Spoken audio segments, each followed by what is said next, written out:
Hello everybody, and welcome to this week's Homebrew Wednesday. Just going to start off by letting everybody know that we will be moving within the next 2 months. It's because our allergies are so bad. My daughter and I, we both have asthmatic issues because of our allergies, and it's just getting worse and worse every year. And we also have issues so dramatic, honestly, that we have to carry these right here. It's just something that we're having to deal with right now, and it's something that we no longer want to deal with anymore, and we just need to get out of this area and go see if we can find a better quality of life somewhere else. So we chose to go to Colorado Springs, which is only 15 hours away and is in the top 10 places to live with allergies, and the closest place within the top 10 list. And that was the main reason why we went ahead and chose that. And the winters last longer. I enjoy winter a bit more, and so does she. It's cooler, and you can breathe a lot easier. But just to get away from that and get back to the Homebrew Wednesday for this week is the brown ale is being fermented. It will be done this weekend, and so will the Honey Country Pilsner, which is a lager. It will be done this weekend as well. And man, that Honey Country Pilsner tastes epic. Even though it's flat, it's got a really, really great taste to it. And so does the brown ale that I made. The brown ale was remarkably flavorful. It had a hint of black coffee and a hint of chocolate in it, and I really, really enjoyed it. And so did my wife. She liked it a lot as well. But anyways, showing you guys today, this is my Irish red ale that I whole grain brewed. It's really, really good.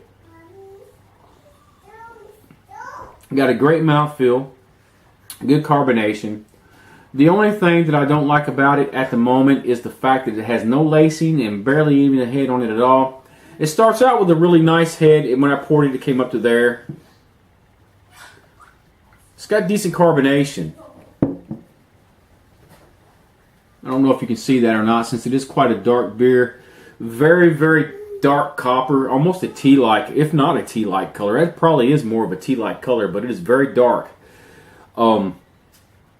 Got great flavor. My son tasted it yesterday, and he enjoyed it a lot. And I actually sent some home with him yesterday, so he could take home for his friends to try out. But it's a really good beer. It's only in its second week stage of being bottle conditioned.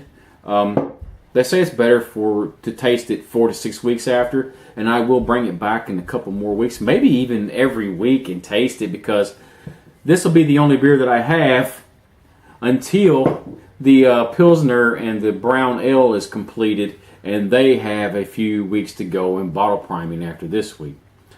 But anyways, I just wanted to come on here with you guys and let you see what's going on. And especially with the Irish Red Ale. The Irish Red Ale, it doesn't taste any different than the last one. It actually tastes the same. It's really good. Has great flavor. Has great smell. Great mouthfeel. Decent carbonation.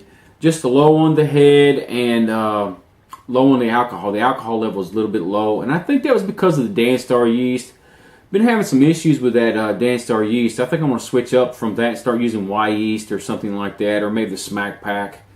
For some reason, the Danstar yeast within 3 days it's done, and even though you disturb it, heat it up, or whatever, it just does not want to go any further. And you're getting around 4.5, maybe 4.5% alcohol tops. Now with the brown ale, I had an issue with it. It was done in 2 days, and it just stopped for 3 days straight. Did not do anything. So I went in there, pulled it out, brought it in here to see what the alcohol volume in it was, and it was 3.5%. So I disturbed it, heated it up with a heater, about 80 degrees in there, and it picked back up for another day, and now it's like 4.5, close to 5% alcohol. This weekend when I bottle it, if it's still around that, it's fine. I'm just going to go ahead and bottle it, because there's nothing else I can do with it, because I've done disturbed it twice and it's not picked back up.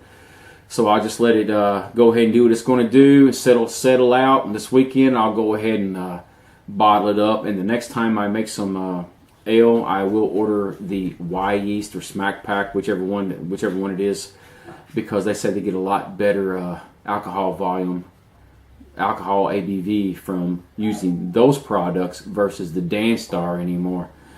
which, you know, I understand. The Dan Star is a dry yeast. Ain't no telling how long it's sitting in those packages and stuff like that. And the ones that are in the liquid version seem to last, you know, I guess they're used more, maybe.